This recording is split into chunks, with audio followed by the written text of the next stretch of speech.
There will come a moment when all things burn, when the sun collapses, when the stars fall from the sky, and the universe folds in on itself. No angels, gods, prayers will stop it. Only one figure will remain, dancing in the ashes of time. They call him the Destroyer of Worlds. If you too are a destroyer of worlds, check out Pantheon, our brand inspired by myths, legends and folklore. We ship worldwide and are rated excellent on Trustpilot. You'll find a link in the description.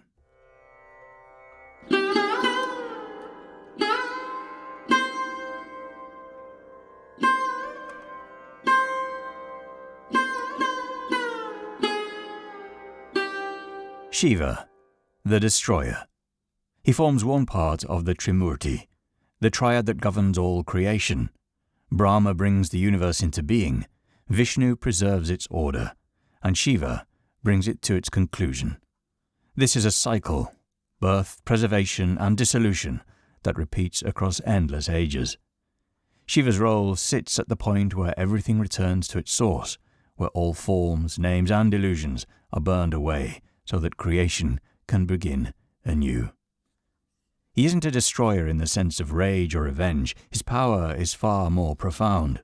In Sanskrit, one of the oldest known languages in human history, his name carries meanings like auspicious one or the kind one, reminders that what he destroys isn't life itself, but the boundaries that confine it. When mountains crumble, when stars fade, when gods themselves fall silent, Shiva's dance continues, clearing the way for another creation to rise from the ashes. In the stories and hymns, he's a being beyond opposites, ascetic and lover, serene and ferocious, stillness and storm. Where Brahma and Vishnu act within the world, Shiva acts upon it, reducing existence to its purest state. He represents dissolution as transformation. Through him, death becomes the soil for rebirth, decay becomes the promise of renewal.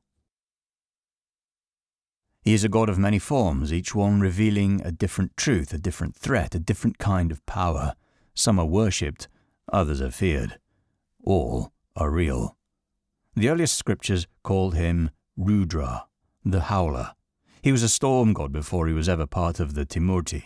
Wild, fierce, unpredictable, Rudra is one whose arrows bring both disease and healing.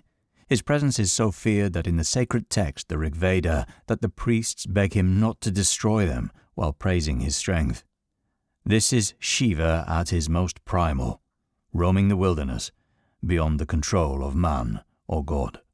Later he is known as Mahadeva, the great god, supreme among all deities. In this form, Shiva stands above the universe. Time, death, and even other gods operate within a system he transcends. He is the silent axis around which everything turns. As Shambhu, he shows mercy. Shambhu means the kind one, and here Shiva appears as the benevolent teacher and healer, the one who blesses his devotees with wisdom, detachment, and spiritual power. But this kindness is not softness, but rather the patience of someone who understands that all things are temporary, and that all attachments must be severed in time. Then comes Bhairava, the most terrifying of his forms. Bhairava is punishment, created from Shiva's own fury. He once severed the head of Brahma for speaking arrogantly. Bhairava wanders the world holding the skull, unable to be cleansed until he has served penance. He is worshipped in cemeteries, in blood rites, and by those who want protection from death. Calling on Bhairava means summoning the kind of justice that leaves no room for mercy. To understand Shiva is to understand that he isn't bound by one image. He's the meditating hermit in the mountains. He's the dancer who shakes the cosmos. He's the father, the teacher, the destroyer, the god of death. Each name is a doorway, and each doorway leads somewhere deeper. He lives in the high Himalayas, far from civilization, surrounded by silence and snow. His body is covered in ash, the remains of the dead, smeared across his skin like war paint. He wears serpents as ornaments, lets matted locks coil down his back, and holds the river Ganga in his hair as a living force, tamed only by his will. He is often found in the Shamshana, the cremation grounds, places of mourning and decay where bodies are burned and the line between living and the dead begins to blur. These places are to be avoided, feared, ritually unclean, but for Shiva, they are home. He sits in meditation among the burning corpses, his presence turning death itself into a gateway for spiritual transformation. His gaze turns inward. For days, years, even ages, he remains lost in meditation, motionless, immersed in a deep tapasya. Tapasya is intense spiritual austerity, a burning inner discipline where the body senses are denied and the mind is forced into stillness, struggle, sacrifice, and the deliberate rejection of worldly desire in pursuit of higher truth. This is why even the gods fear him. He cannot be tamed. He's sacred, but not safe. He can't be bribed with offerings or bound. He walks alone on paths others won't take. One of the most well-known tales is that of Daksha, a proud ruler and father of Sati. He despised Shiva, seeing him as unworthy, a wild hermit unfit to marry his daughter. To insult him, Daksha performed a grand sacrificial ritual and invited every god except Shiva. Sati, heartbroken by her father's arrogance, went to her ceremony without her husband, hoping to reason with him and defend Shiva's honor. Instead, Daksha humiliated her before the assembled gods. Unable to bear the insult to her husband, she invoked her inner fire and cast herself into the flames, dying before their eyes. When Shiva learned of it, his grief became fury. He tore out a lock of his matted hair and from it created Virabhudra, a gigantic warrior who stormed Daksha's sacrifice, destroying everything in his path. The ceremony ended in ruin, the gods scattered, and Daksha himself was decapitated. When Shiva's anger finally cooled, he restored Daksha to life, but with the head of a goat, a permanent mark of shame and a warning that pride before him leads only to ruin. Another speaks of Karma, the god of love and desire. The world had fallen into stillness because Shiva was deep in meditation, withdrawn from existence after the death of his first wife, Sati. Even the gods grew afraid that without him, creation would stagnate. They sent Karma to awaken him, hoping his arrows of passion could stir Shiva back to life. Karma approached carefully, aiming one of his flower-tipped arrows at the meditating god. For a moment, it worked. Shiva stirred. But then his third eye opened. From it burst a beam of fire so fierce that Karma was reduced to ash in an instant. Desire itself was burned away. Only later, when compassion returned, did Shiva restore him. But not in bodily form. Karma became invisible, existing only as the unseen force of attraction that still moves the world.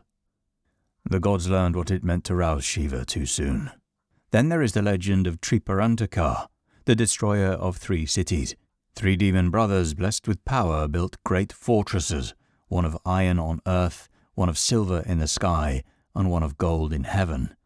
They believed themselves invincible, for their cities only aligned once every 1,000 years, and only then could they be destroyed by a single arrow. The gods begged Shiva to intervene. When the time came, he mounted a colossal chariot, the earth as its body, the sun and moon as its wheel. He released one arrow, and in that single shot, all 3 cities burned. The arrow struck across the heavens, destroying the demons and their arrogance, returning balance. Each of these stories reveals the same truth. Shiva's wrath isn't reckless. It is sacred fire. It consumes corruption, pride, and illusion, leaving only purity behind. Those who face it are transformed. Then there is a story that shows Shiva's danger turned inward, drawn into himself. It begins with the churning of the ocean, known as Samudra Manthan, one of the great cosmic events in Hindu mythology. The gods and the demons had once made a truce.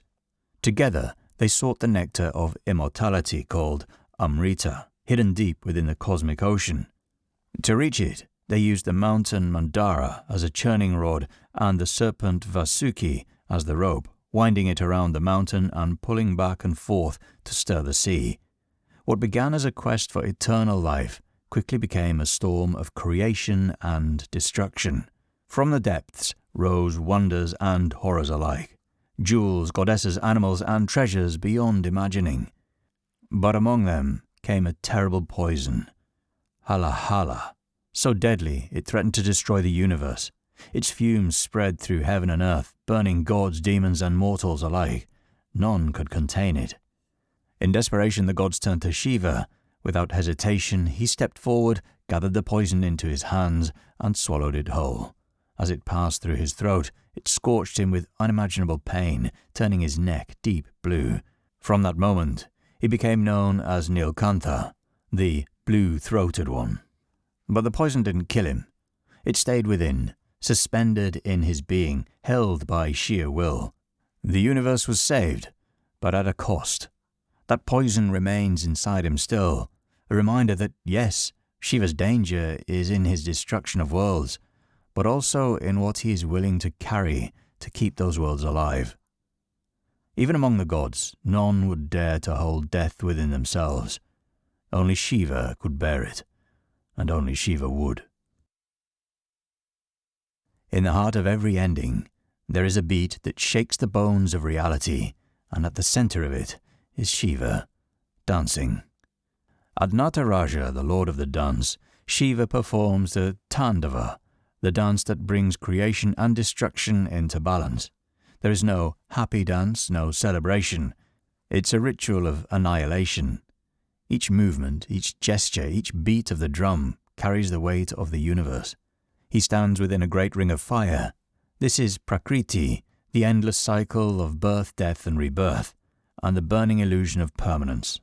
The fire consumes, purifies, and renews. In one hand, Shiva holds the Damaru, a small drum shaped like an hourglass. Its rhythm is the sound of creation, the first vibration, the pulse that began existence. From silence comes sound, and from sound comes form. In another hand he holds fire, the power to destroy all that has been created. It is necessary rather than cruel. What is born must die, and what is built must fall. One hand is raised in the Abhaya gesture, palm forward, fingers open, a sign of protection. It's a promise that there is no fear, even in destruction, but what comes after is part of the same truth. Another hand points downwards, towards a dwarf crushed beneath his foot. This is Apasmara, the embodiment of ignorance. He squirms beneath Shiva's step, powerless.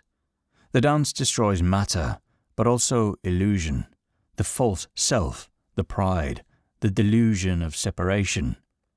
His hair flies outward in wild strands, flinging open the boundaries of the world. The river Ganga bursts from his locks, a symbol of grace breaking through destruction. And in the center of his forehead, the third eye remains closed. It doesn't need to open, as its presence alone is a warning. One glance from that eye, and all things dissolve. There is a word for the end. In Sanskrit, it is pralaya, the Great Dissolution. Not war or flood or fire. This is death of time itself. In Hindu cosmology, the universe moves in vast, repeating cycles called kalpas, each lasting billions of years. Creation begins, it unfolds, it sustains itself, and then, at the appointed time, it collapses. That collapse is pralaya, the end of the cycle, and it is Shiva who brings it. Shiva's power in this moment lies in withdrawal. In earlier ages, he acts, he destroys demons, he burns desire, he ends illusion, but now he simply steps back, and reality cannot hold without him. The universe, sustained by his awareness, begins to unravel the moment he turns away. The 5 elements lose cohesion. Earth, water, fire, air, and space return to their origin. Time stops unfolding. Karma ceases to bind. The gods fade. The scriptures fall silent. Even moksha, the liberation of the soul, dissolves. There is no soul left to free. There is no separation, no self. This is Shiva as the force behind unbeing. He does not intervene or resist, just allows all things to end, including the possibility of becoming. What Shiva destroys outside the body, time, gods, the universe, he also destroys within. His danger is not limited to the world. It reaches into the mind, into the self. In yogic traditions, Shiva is the ultimate state of consciousness, the awareness that remains when everything else has been stripped away, and reaching him is not an act of annihilation.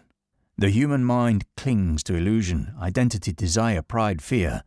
These are called Maya, the veils that conceal reality. Shiva burns them. The third eye that once reduced karma to ash is the eye of insight, said to lie dormant in every human being. It opens when the self is ready to see what lies beneath illusion. But to open it is to die to everything you thought was true. In Kundalini Yoga, the coiled serpent at the base of the spine is awakened through breath, focus, and intense discipline. As it rises, it pierces through the energy centers of the body, uncoiling the self, dissolving illusion. At the highest point, Sahasrara, it unites with Shiva, seated in a stillness above all thought. But this isn't a moment of beauty. It's terrifying, because to reach it, the ego must collapse, the boundaries must fall. This is why Shiva is feared by those who seek him. He offers truth, and truth in its purest form does not leave the self intact. To call on Shiva is to be undone, erased in everything that was never real. There are gods who rule, and gods who create. There are gods who preserve, heal, and protect. But Shiva stands apart. He is the one who ends, the one who burns. His terror lies in his inevitability, the poison he swallowed, the corpses he sits among, the flames that circle his dance, all lead to the same truth. Nothing is safe from him, because nothing was ever meant to be permanent. He destroys to reveal, to peel away illusion until only what is real remains. His power is not the fire itself, but the silence that follows when the fire has finished its work. Shiva is danger, yes, but also clarity, the final witness when everything else has turned to ash.